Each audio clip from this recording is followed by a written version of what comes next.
Oke teman-teman, kita akan menanggapi komen dari teman kita Kak Ahmad Muhrodin 6714. Nah, bagi teman-teman yang ada keluhan seputar lambung, mari kita diskusi bersama. Ya, cek video saya, komen, ikuti live-live saya. Intinya apa teman-teman? Belajar bersama. Ya, saya sama dengan teman-teman pejuang lambung juga yang alhamdulillah sudah pulih duluan. Ya, saya bukan dokter, saya bukan ahli medis ya. Oke teman-teman, saya juga tiap hari perut kembung disertai keliengan. Tapi kalau nggak kembung, keliengan nggak datang. Itu kenapa dan solusinya. Nah, sebab dari perut kembung yang nomor satu kita bahas ya.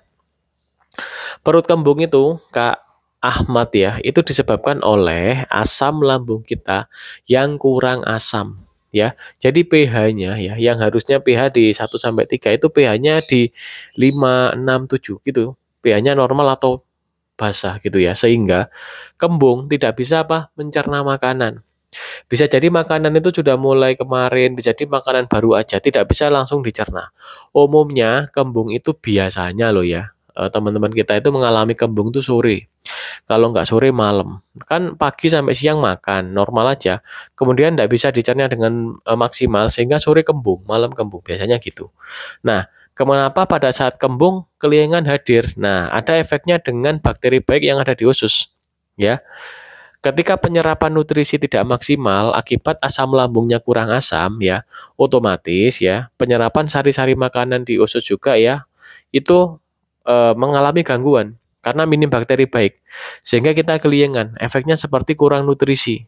Nah, oleh karena itu saat tidak kembung otomatis tidak keliengan gitu ya. Jadi keliengannya saat makanan tidak bisa dicerna, kurang bisa dicerna dan penyerapan nutrisinya minim. Gitu Kak Ahmad ya. Dan solusinya tetap kembali ke asamkan lambung kita. Karena setiap orang itu mempunyai asam lambung Kak Ahmad ya. Tidak ada orang yang tidak mempunyai asam lambung. Nah, asam lambung itu ya normalnya di asam gitu ya. Harusnya di asam. Nah, kalau ada keluhan seperti ini, kita asamkan lambung kita. Kalau masih ada peradangan di lambung atau di tenggorokan, harus disembuhkan dulu. Tidak boleh langsung kita asamkan lambung kita. Cara pengasaman lambungnya dengan cara konsumsi probiotik. Teman-teman bisa pilih mau pakai probiotik apa, silahkan ya. Bisa pakai cuka apel ya, betain HCl, tape singkong ya. Kemudian probiotik cair atau kimchi ya, yogurt pokoknya jangan terlalu manis. Seperti itu Kak Ahmad ya. Itu rutinkan setiap pagi, utamanya pagi. Sebelum kita menerima makanan sepanjang hari, misal pagi, siang, sore, udah kita ini antisipasi kita asamkan lambung kita. Gitu ya. Dengan cara itu tadi ya. Namun harus rutin. Setiap pagi harus rutin sebelum makan nasi ya. Minum juga apel dulu, kemudian makan tape, kemudian makan buah, baru makan nasi. Jadi gitu cara jaganya gitu. Nah, kalau kakak ini kan sudah ada keluhan seperti ini, jadi harus segera diatasi. Segera konsumsi cuka apel. Cuka apel rekomendasi yang saya pakai, cek di video-video saya ya, saya pakai Diet Plus Vinegar. Itu cuka apelnya yang saya rekomendasikan itu soalnya ya. Kemudian untuk tape singkong juga silakan dipakai setiap hari silakan. Uh, Umumnya sebelum kita makan silakan makan tape singkong. Namun untuk cuka apel pagi hari saja. Namun kalau teman-teman ingin konsumsi pagi, sore, cuka apel silakan atau pagi malam silakan. Namun kalau rekomendasi dari saya pagi saja cuka apelnya. Ya, kemudian setelah makan tape makan buah. Buah apa? Yang mengandung enzim pencernaan, ya.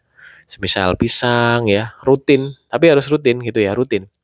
Karena kan ini sudah mulai kembung ya, harus segera diatasi. Kalau tidak segera diatasi, nanti asam lambungnya semakin parah. Dalam jangka waktu panjang bisa jadi terjadi ini peradangan lambung atau peradangan di tenggorokan. Kok bisa terjadi peradangan di tenggorokan?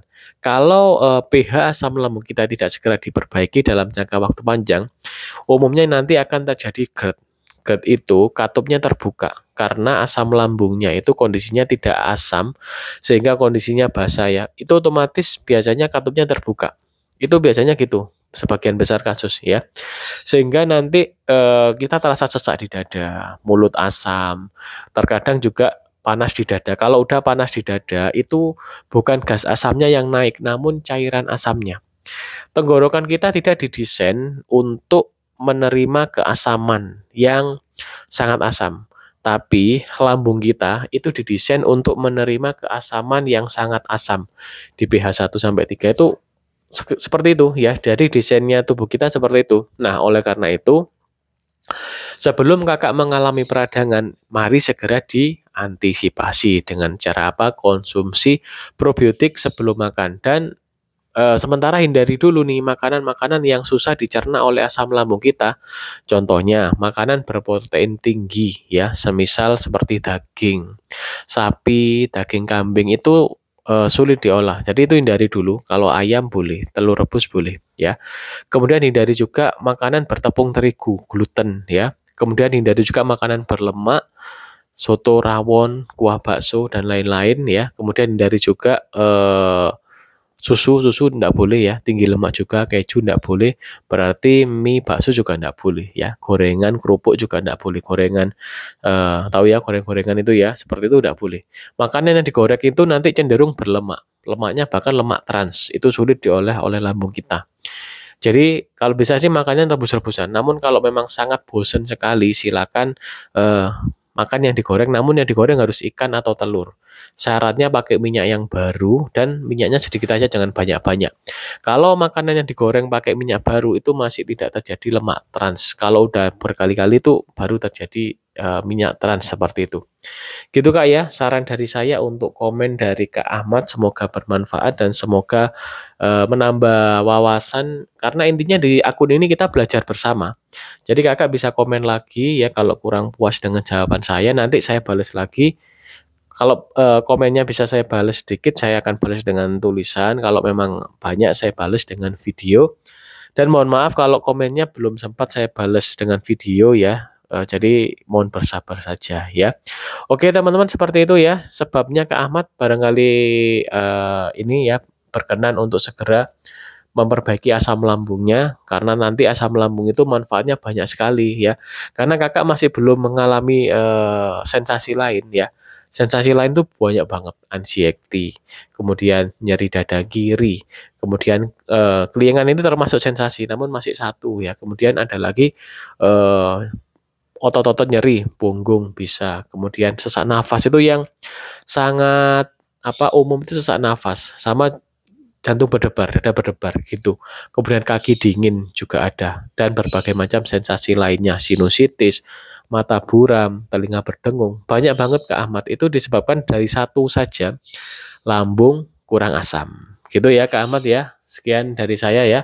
Mohon maaf apabila ada salah kata. Terima kasih sudah menyimak video ini sampai habis. Kita ketemu lagi di video-video berikutnya. Sekian dari saya. Wassalamualaikum warahmatullahi wabarakatuh. Salam sejahtera bagi kita semua.